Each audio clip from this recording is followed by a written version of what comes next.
Long story short, I made a riddle-based scavenger hunt for the U of M because I got bored and I thought it'd be fun. And if you do it with your friends, you could win a Nintendo Switch or $300 cash with which you could buy textbooks, I don't know, go to Fogo 3 times, buy 3 kegs. I don't know, it's a lot of cash.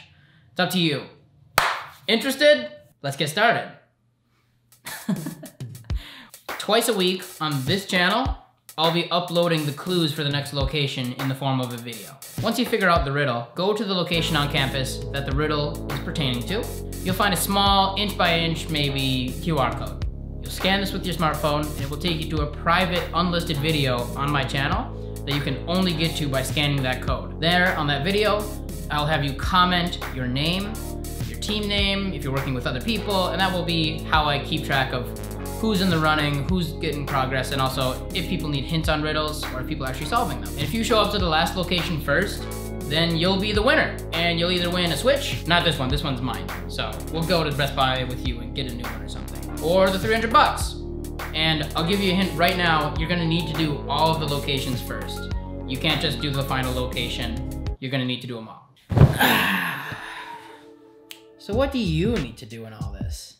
First things first, you need to subscribe. Subscribing is key, absolutely key to this whole process. If you don't subscribe, then you won't know when I upload videos, you'll just fall behind and you won't win. If you ring the little bell, you'll get a notification on your phone when I upload, which means that you'll know exactly when the hints are dropped, you'll get to work on them right away, and there's potential bonuses for if you solve things first. It's like when your professor says, there may be a pop quiz next week. Subscribing and ringing the bell helps you, helps me.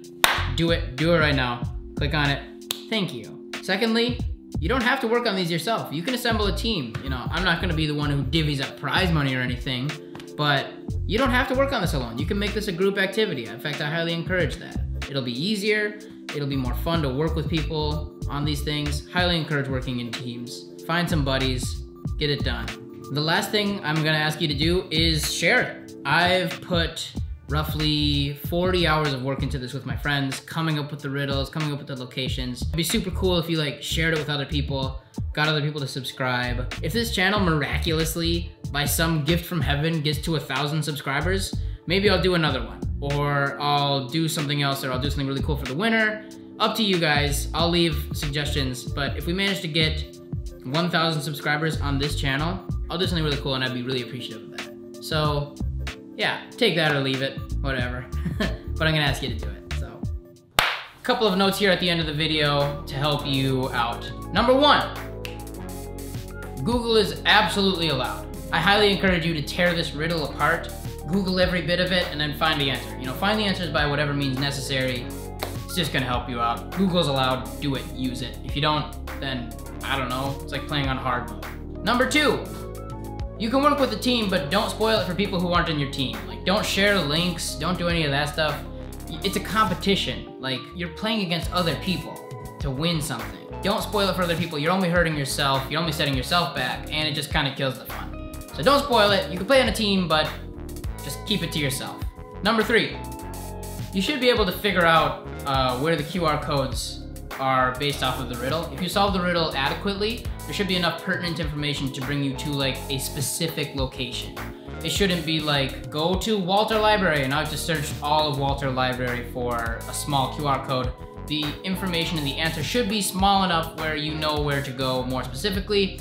And if you really need help and I find that people are struggling with it, I will help. Leave comments on videos, I'll be keeping up with that. And lastly, number 4, as mentioned before, you should be able to find these QR codes. These QR codes aren't gonna be hidden in obvious plain sight, but like I said, there's enough information in the riddle where you'll be able to know where it is, and if you figure out the riddle correctly, you'll be able to know where to go, and they might be taped under a ledge, or around a corner of something, or on the back of something, but it should be solvable, and it may not be immediately visible, but it could be, for example, under this ledge or something. You'll be able to find it if you know the answer to the riddle. So, subscribe, and I will see you tomorrow. I'm excited. This is gonna be good. I'm glad you stayed to the end of the video. Have a great day. Okay.